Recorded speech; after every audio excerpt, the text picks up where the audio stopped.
आज की यह वीडियो बहुत महत्वपूर्ण होने वाली है, जो माध्यमिक शिक्षा परिषद उत्तर प्रदेश प्रयागराज द्वारा आयोजित वर्ष 2026 की हाई स्कूल एवं इंटरमीडिएट की परीक्षाओं हेतु विद्यालयों की स्थापना संबंधी सुविधाओं एवं भौतिक संसाधन विषयक विभिन्न आधारभूत सूचनाओं को परिषद की वेबसाइट पर कैसे अपलोड करना है, इसके बारे में चर्चा करेंगे।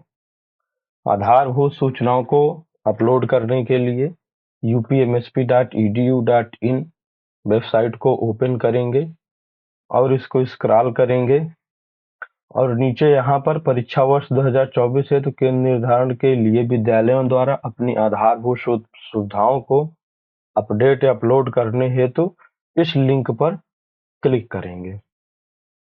जैसे ही एक नया विंडो ओपन होगा, यहाँ पर यूजर आईडी और पासवर्ड डालेंगे और यहाँ सुरक्षा कोड डालेंगे।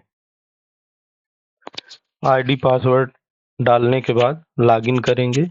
जब हम माध्यमिक शिक्षा परिषद उत्तर प्रदेश प्रयागराज के इस पोर्टल पर आ गए, इस पर हमको परीक्षा वर्ष 2026 के निर्धारण के लिए विवरण, इस पर क्लिक करना होगा। क्लिक करने के बाद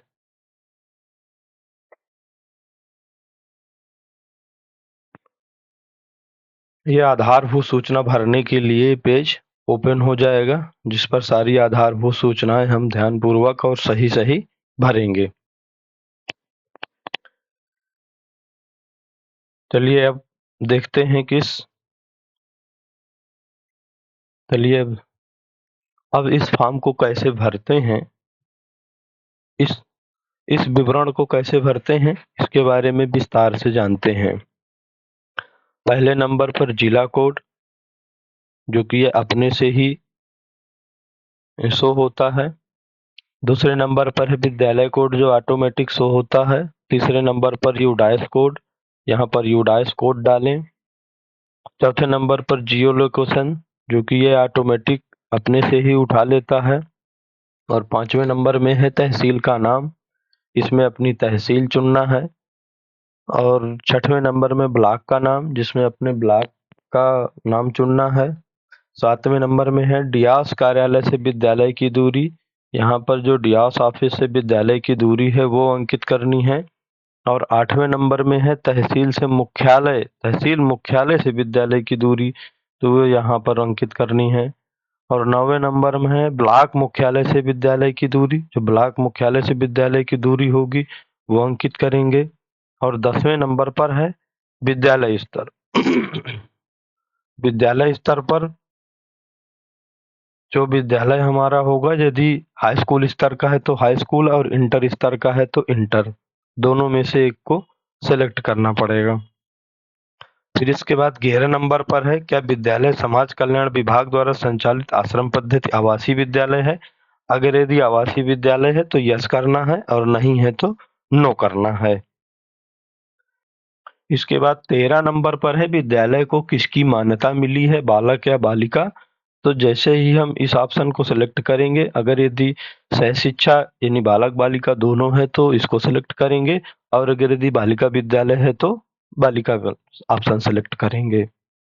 इसके बाद 14 नंबर पर है स्कूल लैंडलाइन नंबर। अगर यदि विद्यालय का लैंडलाइन नंबर है तो यहाँ पर विद्यालय का लैंडलाइन नंबर अंकित करेंगे। प्रधानाचार्य का नाम, यहाँ पर प्रधानाचार्य का नाम अंकित करेंगे।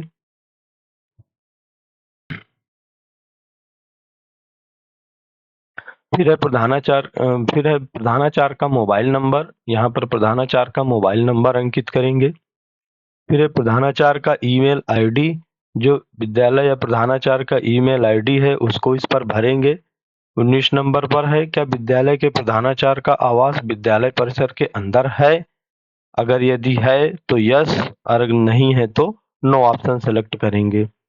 मुख्य द्वार और प्रधानाध्यापक निवास के बीच की दूरी, अगर यदि विद्यालय में प्रधानाध्यापक का निवास और मुख्य द्वार दोनों स्थित है तो उसके बीच की दूरी मीटर में अंकित करनी है। विद्यालय के प्रबंधक का नाम, 21 नंबर पर विद्यालय के प्रबंधक का नाम अंकित करना है। फिर है प्रबंधक का लैंडलाइन नंबर, यहाँ पर प्रबंधक का लैंडलाइन नंबर इस खाने पर अंकित करना है। फिर है प्रबंधक का मोबाइल नंबर, यहाँ पर प्रबंधक का मोबाइल नंबर अंकित करना है और 24 नंबर पर है प्रबंधक का ईमेल आईडी। यहाँ पर प्रबंधक का ईमेल आईडी अंकित करेंगे। फिर 25 नंबर पर है, क्या विद्यालय के प्रबंधक का आवास विद्यालय परिसर के अंदर है? अगर यदि है तो यहाँ पर यस करेंगे और नहीं है तो नो करेंगे। मुख्य द्वार और प्रबंधक निवास के बीच की दूरी यहाँ पर मीटर में अंकित करेंगे। फिर 27 नंबर पर है विद्यालय के निदेशक का नाम। यहाँ पर विद्यालय के निदेशक का नाम अंकित करेंगे।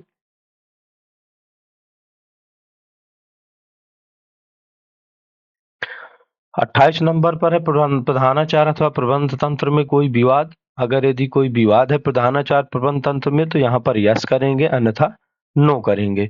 29 नंबर पर है अशासकीय सहायता प्राप्त विद्यालय में प्रबंधकीय विवाद होने की स्थिति में निम्नानुसार प्राधिकृत नियंत्रक नियुक्त है। अगर यदि प्राधिकृत नियंत्रक नियुक्त है तो यहाँ पर यस करेंगे, अन्यथा नो करेंगे। 30वें नंबर पर है अशासकीय सहायता प्राप्त विद्यालय में क्या प्रबंधकीकरण एवं प्रधानाचार्य के मध्य विवाद है। अगर यदि विवाद है तो यहाँ पर यस करेंगे, अन्यथा नो करेंगे। 31 नंबर पर संचालित अन्य विद्यालय, अगर यदि प्रबंधक द्वारा माध्यमिक विद्यालय के और अन्य विद्यालय भी संचालित हो रहे हैं उनके अधीन, तो यहाँ पर उन विद्यालयों का कोड अंकित करेंगे। देना है कि इसमें शिक्षण कक्षों की संख्या ही अंकित की जाए। इसमें स्टाफ रूम, प्रयोगशाला, पुस्तकालय इत्यादि ये कक्ष शामिल न किए जाएं। फिर है 33 नंबर पर कक्षों की संख्या अध्ययन कक्ष के अलावा। इस बिंदु पर हमको ऐसे कक्षों को की संख्या डालनी है जिन पर शिक्षण कार्य नहीं हो रहा है। फिर 34 नंबर पर है विद्यालय में उपलब्ध फर्नीचर एवं विद्यालय में उपलब्ध अन्य आवश्यक भौतिक संसाधनों के सापेक्ष एक पारी में नियमानुसार बैठकर परीक्षा देने वाले परीक्षार्थियों की संख्या या विद्यालय की धारण क्षमता। इसमें विद्यालय में उपलब्ध शिक्षण कक्ष एवं फर्नीचर की उपलब्धता के आधार पर एक पाली में बैठ सकने वाले परीक्षार्थियों की संख्या भरें, क्योंकि ज्यादा संख्या डाल देने पर या प्रथम और द्वितीय पाली की संयुक्त संख्या डाल देने पर बोर्ड द्वारा कभी-कभी अधिक परीक्षार्थी आवंटित हो जाते हैं, जिससे हमें परेशानी का सामना करना पड़ता है। तो इस पॉइंट पर विशेष ध्यान देना है कि एक पाली में जितने परीक्षार्थी बैठ सकते हैं या एक पाली की जो धारण क्षमता है वही इस पर अंकित की जाए।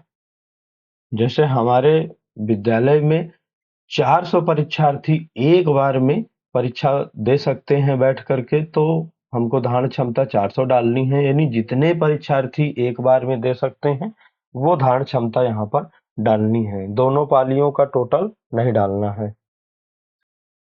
इसके बाद 35 नंबर पर है स्कूल मान्यता वर्ष हाई स्कूल। जो हाई स्कूल में मान्यता का वर्ष है वो अंकित करेंगे। और 36 नंबर पर है स्कूल मान्यता वर्ष इंटरमीडिएट। जो इंटरमीडिएट की मान्यता का वर्ष है वो डालेंगे। 35 नंबर पर है विद्यालय का प्रकार हाई स्कूल स्तर। हाई स्कूल स्तर क्या है? एडेड है, राजकीय है, वित्तविहीन है, वो डालेंगे। 38 नंबर पर है विद्यालय का प्रकार इंटर स्तर। इंटर स्तर हमारा विद्यालय किस प्रकार का है? एडेड है, राजकीय है कि वित्तविहीन है, वो डालना है। 39 नंबर पर है विद्यालय किस क्षेत्र में स्थित है? शहर में है या ग्रामीण में है? शहर में है तो शहर चुनेंगे और ग्रामीण है तो ग्रामीण में चुनेंगे।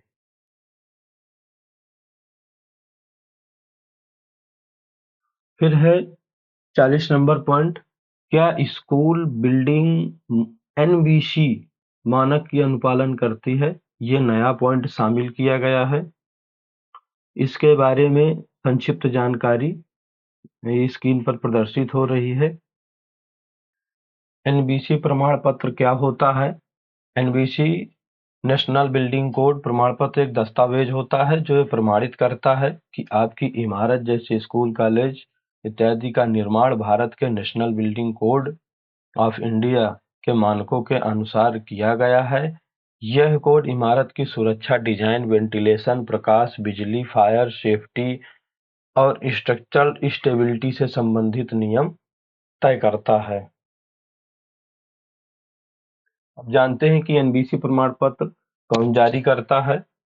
तो यह प्रमाण पत्र पीडब्ल्यूडी, विकास प्राधिकरण, नगर निगम इत्यादि द्वारा जारी किया जाता है और ये इसकी मानक की जांच करके ही ये निर्गत किया जाता है। मानक की जांच के अनुसार ही बनाया जाता है। अब जानते हैं कि एनबीसी प्रमाण पत्र में क्या होता है। प्रमाण पत्र में आमतौर पर जानकारी होती है भवन का नाम, पता, निर्माण वर्ष, नक्शा स्वीकृति संख्या इत्यादि जानकारियां होती हैं, जैसे कि स्क्रीन पर डिस्प्ले हो रहा है।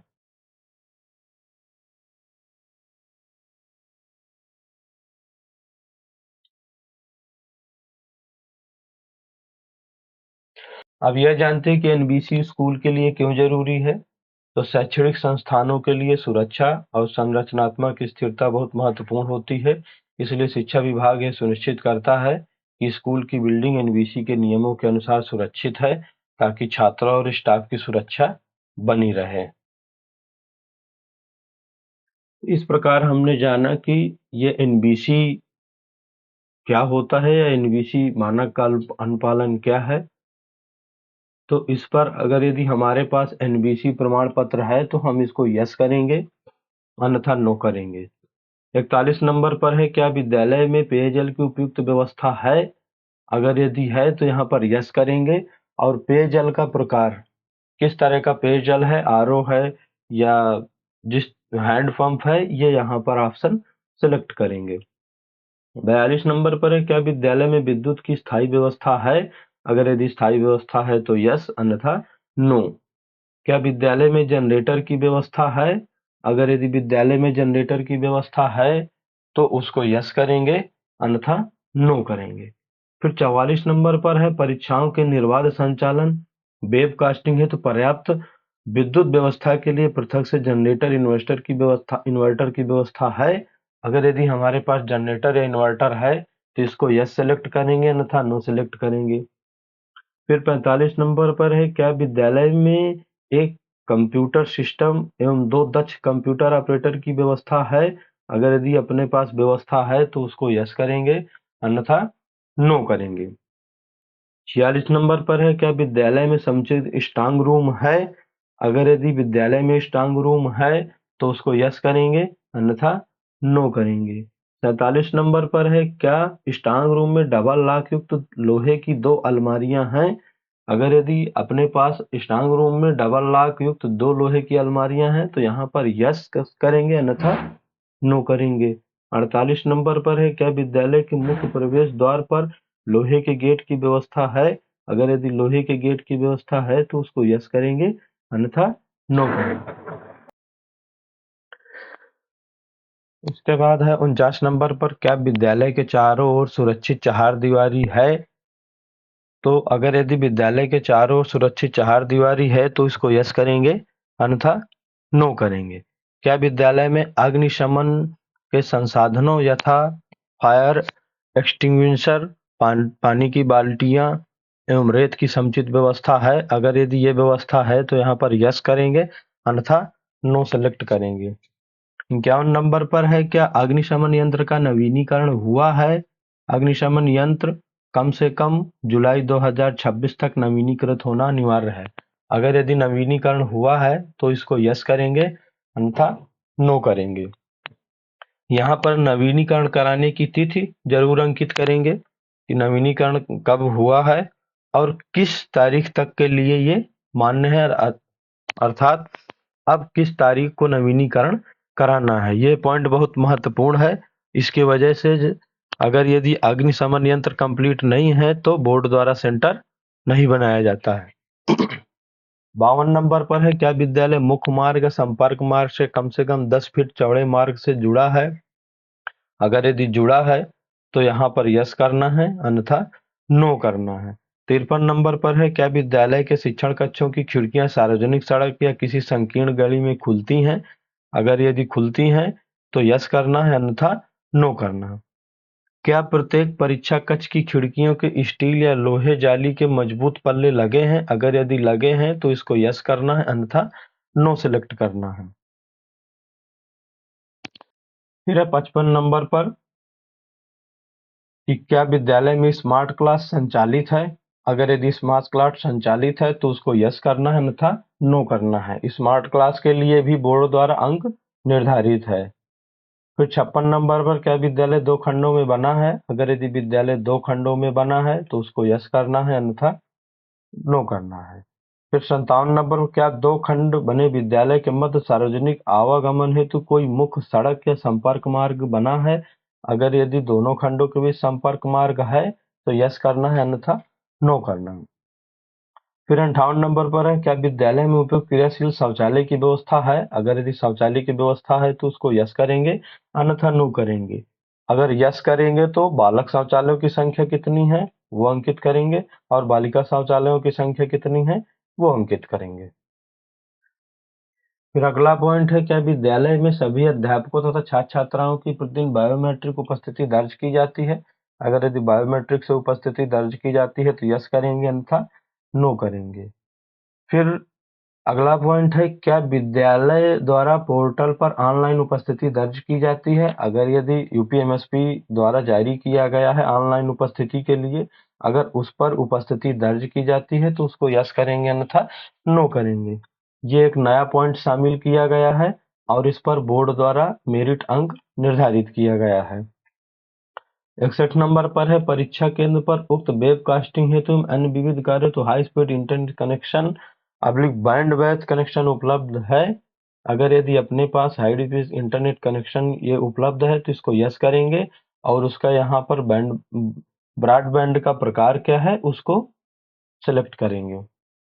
फिर अगला 62 पॉइंट है, परीक्षा केंद्रों की इंटरनेट के माध्यम से लाइव मॉनिटरिंग करने हेतु वेबकास्टिंग के निमित्त परीक्षा केंद्र में उपयुक्त राउटर लगा हुआ है? अगर यदि राउटर लगा है तो यहाँ पर इसको यस करेंगे, अन्यथा नो करेंगे।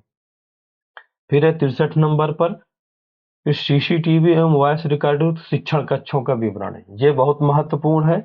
यहाँ पर केवल शिक्षण कक्षों का विवरण ही देना है। बहुत से विद्यालयों द्वारा संपूर्ण कक्षों का विवरण डाल दिया जाता है, जिससे गलत रिपोर्ट सबमिट हो जाती है।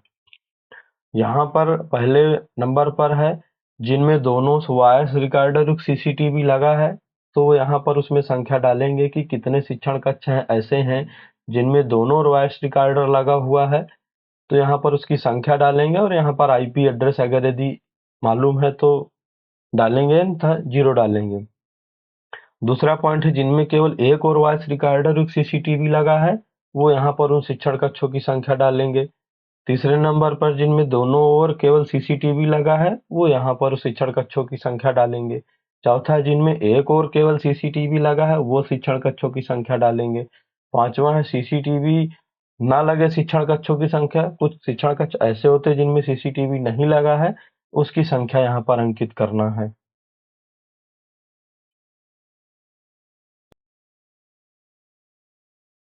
फिर अगला पॉइंट है, क्या विद्यालय के मुख्य गेट पर सीसीटीवी लगा है? मुख्य गेट पर सीसीटीवी लगा है तो इसको यस करना है, अन्यथा नो करना है। फिर है अगला पॉइंट, स्ट्रांग रूम जहां प्रश्न पत्र सुरक्षित रखे जाते हैं वहां पर सीसीटीवी का विवरण देना है। इसमें पहले नंबर पर है, क्या सीसीटीवी लगा है? अगर यदि सीसीटीवी लगा है तो यस करना है, अन्यथा नो करना है। फिर है, वॉइस रिकॉर्डर युक्त सीसीटीवी है? अगर यदि है तो उसको यस करना है, अन्यथा नो करना है। 66 नंबर पर है, उत्तर पुस्तिकाओं के सीलिंग पैकिंग रूम में सीसीटीवी का विवरण। अगर यदि सीसीटीवी लगा है तो यस करना है, तो नो करना है। वॉइस रिकॉर्डर सीसीटीवी लगा है तो यस करना है, अन्यथा नो करना है। अगला पॉइंट है, वॉइस रिकॉर्डर सीसीटीवी की रिकॉर्डिंग सुरक्षित रखने हेतु लगाए गए डीवीआर की रिकॉर्डिंग क्षमता कितने दिनों की है? तो इसमें यहाँ पर रिकॉर्डिंग क्षमता अंकित करना है कितने दिनों की है। इसमें डीवीआर की क्षमता कम से कम 30 दिनों की रिकॉर्डिंग को स्टोर करने लायक होनी अनिवार्य है। फिर अगला पॉइंट है, क्या विद्यालय में वर्ष पर्यंत अध्ययन अध्यापन सीसीटीवी कैमरे की निगरानी में होता है? अगर यदि अध्ययन या अध्यापन सीसीटीवी कैमरे की निगरानी में होता है तो यस करना है, था नो करना है। अगला पॉइंट है, क्या विद्यालय के मुख्य प्रवेश द्वार या शिक्षण कक्ष या प्रशासनिक कक्ष के मध्य या प्रशासनिक शिक्षण कक्षों के ऊपर कोई हाई टेंशन विद्युत तार गया है? अगर गया है तो यस करना है, था नो करना है। इसके बाद अगला पॉइंट है, कुल संस्थागत परीक्षार्थी की संख्या कक्षा 10 में, जो वर्तमान में इस समय कितने परीक्षार्थी कक्षा 10 के हैं बालक और कितने परीक्षार्थी बालिका हैं, वो अंकित करना है। फिर 71 नंबर कुल संस्थागत परीक्षार्थियों की संख्या कक्षा 12 में, वो अंकित करना है बालक बालिका की। फिर कुल व्यक्तिगत परीक्षार्थियों की संख्या, अगर यदि वो विद्यालय व्यक्तिगत परीक्षार्थियों के लिए अग्रसारण केंद्र बना है तो वो यहाँ पर विद्यार्थियों की संख्या अंकित करना है। अगर फिर कुल व्यक्तिगत परीक्षार्थियों की संख्या कक्षा 12, अगर यदि कक्षा 12 है तो वो विद्यालय अग्रसारण केंद्र बनाया गया है व्यक्तिगत परीक्षार्थियों के लिए, तो उसमें बालक बालिका की संख्या अंकित करना है। ये नया बिंदु शामिल किया गया है। इसके बाद अगला पॉइंट है, क्या विद्यालय में क्रियाशील प्रयोगशाला है? ये भी नया पॉइंट शामिल किया गया है। भौतिक विज्ञान प्रयोगशाला है तो यस करना है, रसायन विज्ञान प्रयोगशाला है तो यस करना है, जीव विज्ञान प्रयोगशाला है तो यस करना है, गृह विज्ञान प्रयोगशाला है तो यस करना है। ये चीजें अगर यदि हैं तो यस करना है, अन्यथा नो करना है। फिर अगला पॉइंट है, परीक्षार्थियों हुए तो उपयुक्त फर्नीचर की संख्या। अपने पास जो फर्नीचर उपलब्ध है तो सिंगल सीटेड कितने हैं उसकी संख्या डालना है, डबल सीटेड मतलब ऐसी सीटें जिनमें 2 बच्चे बैठते हैं उसकी संख्या डालना है, और ऐसी सीटें जिन पे 3 बच्चे बैठते हैं वो ये संख्या डालना है। इसके बाद अगला पॉइंट है, पक्की छत वाले लिंटर शिक्षण कक्षों की संख्या उनकी माप मीटर में डालना है। केवल शिक्षण कक्ष की संख्या ही डालना है, इसमें अन्य और कक्ष शामिल न किया जाए। इसमें निर्देश भी लिखा हुआ है कि केवल शिक्षण कक्ष ही शामिल किए जाएं। तो यहाँ पर कुल संख्या शिक्षण कक्षों की डालेंगे और यहाँ पर उनकी संख्या और उनकी माप वो डालेंगे। इसके बाद अगला पॉइंट है, उन विद्यालयों को कोड अंकित करें जो न्यूनतम दूरी के संपर्क मार्ग से आपके विद्यालय से 5 किलोमीटर है उससे कम दूरी पर स्थित है।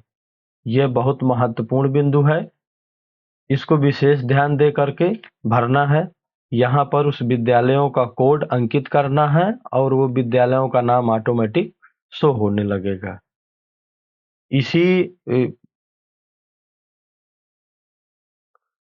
इस पर भरी गई सूचना के आधार पर ही ऑनलाइन माध्यम से परीक्षार्थियों का सेंटर अलॉट होता है। फिर अगला पॉइंट है, उन विद्यालयों के कोड अंकित करें जो न्यूनतम दूरी के संपर्क मार्ग से आपके विद्यालय से 5 किलोमीटर से 8 किलोमीटर की मध्य की दूरी पर स्थित है। वो यहाँ पर विद्यालय कोड अंकित करेंगे और ये दूरी ऑटोमेटिक सिलेक्ट हो जाएगी।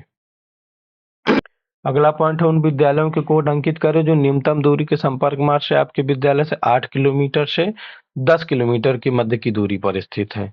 उन विद्यालयों का कोड यहाँ पर अंकित किया जाना है। इसके बाद अगला पॉइंट है, विषम भौगोलिक क्षेत्रों में स्थित उन विद्यालयों का विवरण दें जो न्यूनतम दूरी के संपर्क मार्ग से आपके विद्यालय से 10 से 12 किलोमीटर की मध्य दूरी पर स्थित है। उनका यहाँ पर विद्यालय कोड अंकित करना है।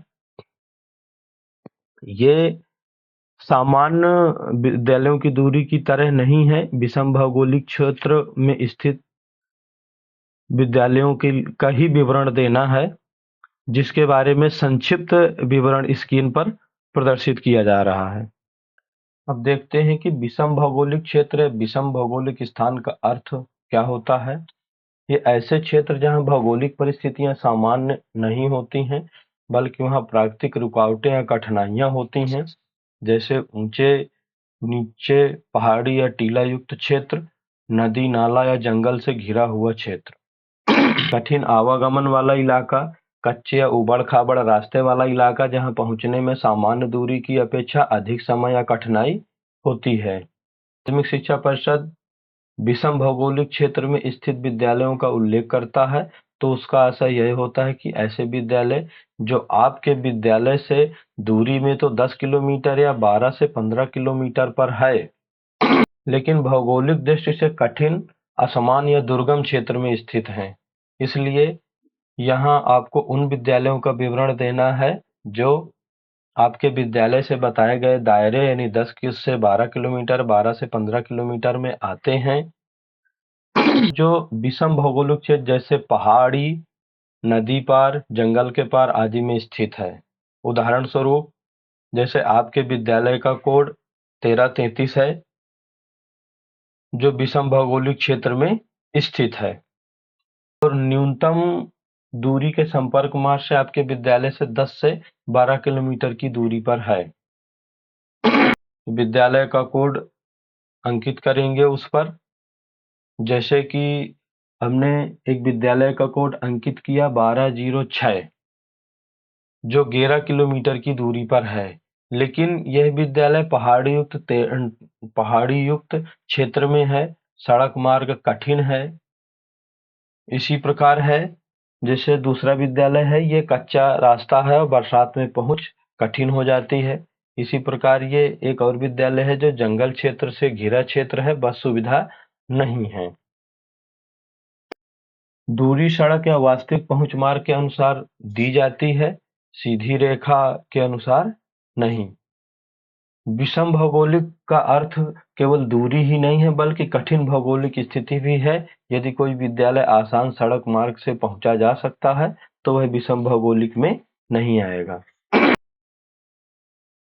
इस प्रकार हमने देखा कि विषम भौगोलिक क्षेत्रों में स्थित विद्यालयों का विवरण किस प्रकार देना है और इसको विशेष ध्यान दे करके भरना है, क्योंकि इसमें गलत कोड अंकित कर देने से परीक्षार्थियों का जो परीक्षा केंद्र है वो निर्धारित सीमा से दूर आवंटित हो जाता है, जिससे परीक्षार्थियों को समस्याओं का सामना करना पड़ता है। तो अगर यदि आपके विद्यालय के इस निर्धारित दूरियों पर वो विद्यालय स्थित है, तभी इसको भरें, अन्यथा अगर यदि भौगोलिक क्षेत्रों में स्थित नहीं है तो यहाँ पर इसको कोड अंकित नहीं करना है।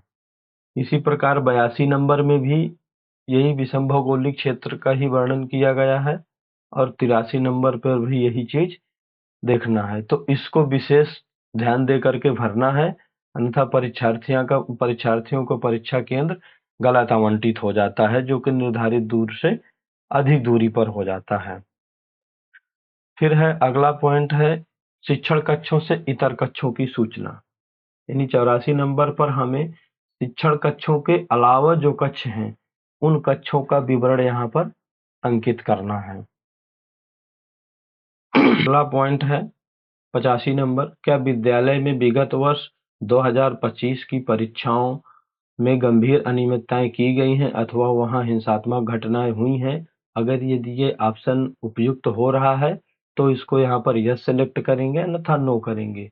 इसी प्रकार 86 नंबर में परीक्षा वर्ष 2023-24-25 में सचल दल या जिला प्रशासन द्वारा कोई अगर यदि उस तरह की कार्यवाही या डिवार संबंधी किया गया है तो यहाँ पर यस सेलेक्ट करेंगे, अन्यथा नो सेलेक्ट करेंगे। 87 नंबर पर भी ऐसे ही है, अगर यदि कोई अनियमितता संज्ञान में आई है तो यहाँ पर इसको यस करेंगे, अन्यथा इस पर यस करेंगे, अन्यथा नो करेंगे। फिर 88 नंबर पर भी ऐसे ही अगर यदि अनियमितता हुई है तो यहाँ पर यस करेंगे, अन्यथा नो करेंगे।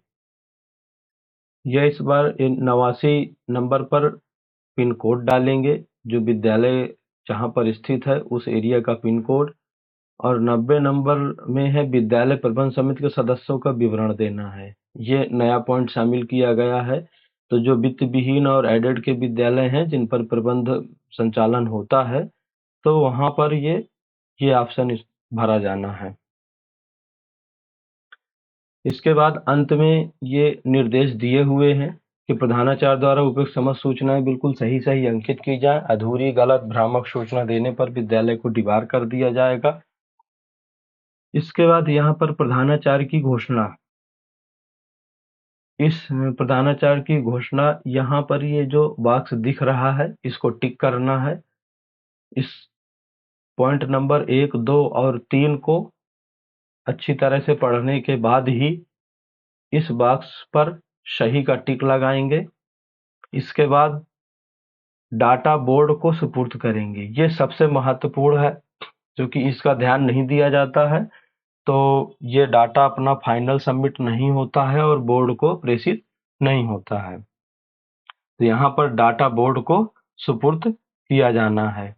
जैसे ही हम इस ऑप्शन को सिलेक्ट करेंगे तो यहाँ पर आएगा कि नहीं, अभी डाटा में संशोधन करना बाकी है। अगर यदि डाटा में संशोधन करना बाकी है तब ये ऑप्शन सिलेक्ट करेंगे। अगर यदि डाटा को हमने सही सही भर दिया है तो हाँ, डाटा बोर्ड को सुपुर्द करें। और बोर्ड को सुपुर्द करने के बाद ही इस ऑप्शन यानी परीक्षा केंद्र निर्धारण का विवरण संचय करें, इस पर क्लिक करना है, जिससे यह हमारा डाटा बोर्ड को सुपुर्द हो जाएगा और ये हमारा फाइनल सबमिट हो जाएगा। वीडियो देखने के लिए धन्यवाद। अगर यदि वीडियो अच्छा लगा हो तो कृपया इसको लाइक एवं सब्सक्राइब करें। एक वीडियो डाला गया है जिसमें शासनादेश से संबंधित जो परीक्षा केंद्र से संबंधित निर्देश हैं उनको अच्छी तरह पढ़ लें पहले, इसके बाद ही इसको डालें। और उसमें जितने भी महत्वपूर्ण निर्देश हैं उनको शामिल किया गया है और परीक्षा केंद्र के लिए उन निर्देशों का अनुपालन सुनिश्चित करना है। तो कृपया पहले वो वीडियो देखें, इसके बाद ही इस वीडियो को देखें।